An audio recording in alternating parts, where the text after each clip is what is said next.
Alors revenons sur le grand changement. Nous avons débaptisé Mars et nous l'appelons désormais Minerve. Minerve qui est aussi connue sous le nom de Pallas Athéna et dont le totem est la chouette.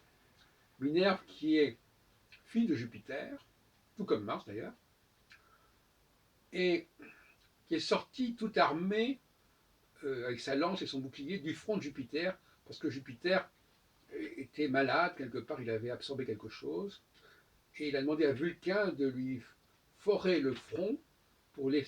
Et à ce moment-là, c'est Minerve qui est sortie. Donc on peut dire que c'est un personnage guerrier, même si on l'associe aussi à la sagesse. Et elle fait pendant à Vénus, déesse de l'amour, contre la déesse de la guerre. Donc nous avons ainsi rééquilibré le septénaire, et notamment les 5 planètes en dehors des luminaires, Mars, Mercure, Vénus, Mars, Jupiter et Saturne, où il n'y avait qu'une seule déesse.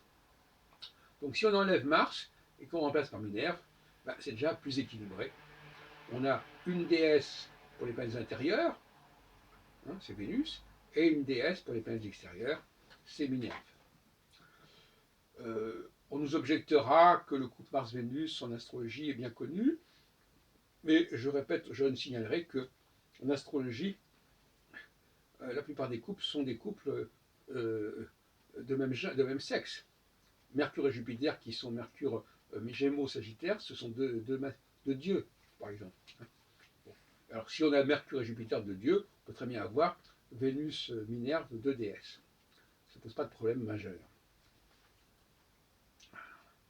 Je voulais aussi signaler, je crois que je l'ai déjà fait, mais je reviens là-dessus, que parmi les astéroïdes, il y a un astéroïde qui s'appelle Pallas, et qui donc renvoie à Minerve, mais la différence de Cérès, Junon et Vesta, qui sont les sœurs de Jupiter et les filles de Saturne, Pallas n'a rien à voir avec ça, puisque Pallas, comme Pallas Athéna Minerve, c'est la fille de Jupiter, donc c'est la génération suivante, et donc Minerve est la nièce de Cérès, et non pas sa sœur.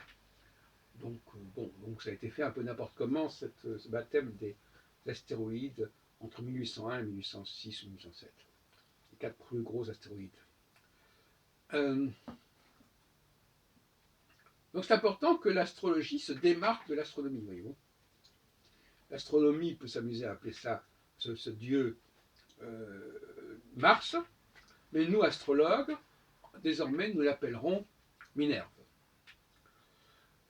Alors Minerve, dans la trilogie capitoline, telle que l'a décrit Georges de Mézil, elle est associée à Jupiter et à Junon. Donc c'est pas un personnage secondaire. Hein. Chez les Romains, c'était un triptyque avec Minerve, Jupiter et Junon. Junon qui est la sœur de Jupiter et aussi sa femme. Et donc entre les deux, ben, il y a Minerve qui est la fille de Jupiter. Alors, je pense que c'est un hommage aux femmes, ce retour, c'est même un rééquilibrage. Je crois que les astrologues féminins m'en seront gré.